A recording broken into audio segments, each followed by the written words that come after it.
Madame la ministre, madame la présidente, madame le rapporteur, monsieur le président de la commission sociale, mes chers collègues, alors que nous entamons l'examen de la proposition de loi visant la création d'une carte Vitale biométrique afin de lutter contre la fraude sociale, je voudrais vous faire ce petit retour en arrière. En 2017, l'affaire des Paradise Papers a dévoilé que l'évasion fiscale des entreprises et des grandes fortunes coûtait 350 milliards d'euros de pertes fiscales par an aux États du monde entier. Cette fraude remet en cause le principe d'égalité de chaque citoyen face à l'impôt. Elle diminue les recettes publiques de centaines de milliards d'euros qui auraient dû financer l'éducation ou la santé. La fraude prend de multiples facettes et nous regrettons que la majorité sénatoriale fasse le choix de s'attaquer en priorité à la fraude aux prestations sociales, qui est pourtant très loin d'être la plus importante.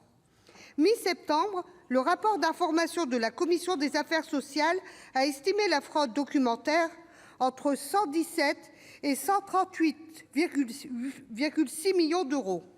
L'assurance maladie, dans son bilan de 2018, a recensé 261 millions d'euros détectés comme abusivement remboursés. Cela représente 0,058% du montant total annuel des prestations versées par la sécurité sociale. Quant à la fraude de la carte Vitale, proprement dite, le rapport de la commission reconnaît qu'elle ne représente qu'un montant faiblement significatif. Alors pourquoi ce texte ? Car même si nous n'acceptons pas les comportements frauduleux, il est légitime de s'interroger sur la pertinence et les raisons de ce choix. D'autres types de fraudes, qui pourraient rapporter bien davantage, mériteraient l'attention de notre assemblée. Par exemple, la fraude au travail dissimulé. L'Agence centrale des organismes de sécurité sociale l'a estimé entre 6,8 et 8,4 milliards d'euros en 2018. Un montant 7 fois supérieur à la fraude aux prestations sociales. Ou encore la fraude aux cotisations sociales patronales, estimée par la Cour des comptes entre 20 et 24 milliards d'euros, soit 50 fois plus. Enfin, la fraude fiscale en France, estimée à environ 80 milliards d'euros par le syndicat solidaire Finances publiques. Mes chers collègues, votre objectif est-il réellement de lutter contre la fraude ou davantage de stigmatiser les personnes précaires ou étrangères soupçonnées de profiter du système ? Nous posons la question, car le fondement idéologique de la carte Vitale biométrique n'est pas neutre. Elle faisait partie du programme présidentiel de Marine Le Pen en 2007. Nicolas Sarkozy l'a ensuite reprise et les Républicains au Sénat ont déposé un texte en 2015 sur la fraude sociale qui prévoyait sa création.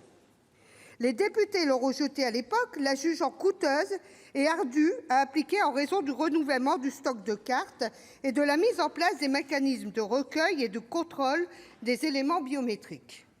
Mais surtout, les parlementaires ont soulevé la problématique de l'autorisation du contrôle des détenteurs des cartes Vitale, puisqu'actuellement, rien n'interdit d'aller en pharmacie avec une ordonnance et la carte Vitale de sa voisine pour lui récupérer ses médicaments et lui éviter de se déplacer.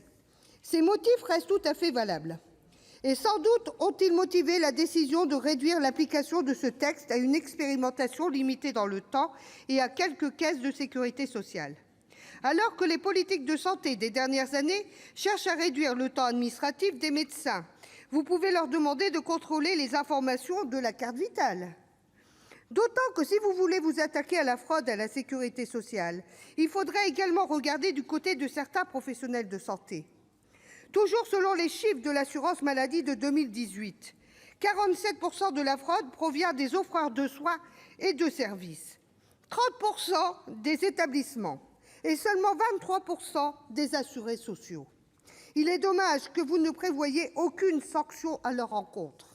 Contrairement à ce que laisse penser ce texte, la carte Vitale est uniquement une carte à puce permettant aux professionnels de santé de connaître les droits du titulaire ou de ses ayants droit. Ce n'est pas une carte de paiement et encore moins une carte d'identité. Pourtant, vous proposez d'y enregistrer les empreintes digitales du titulaire de la carte, ainsi que les informations relatives à l'identité, au sexe, à la taille et à la couleur des yeux du titulaire. Alors, si nous ne faisons pas d'amalgame entre le Rassemblement national et les Républicains avec cette proposition de loi, nous regrettons que vous vous engagiez sur le terrain de l'extrême droite en stigmatisant les assurés sociaux et les personnes étrangères.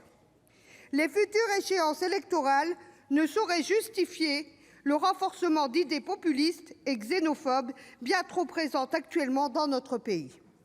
La majorité sénatoriale aurait été mieux inspirée de s'en prendre à d'autres types de fraudes, je le répète, ou d'agir contre le non-recours aux prestations. Pour l'ensemble de ces raisons, le groupe CRCE votera contre cette proposition de loi. Merci. Merci Madame Gréaume.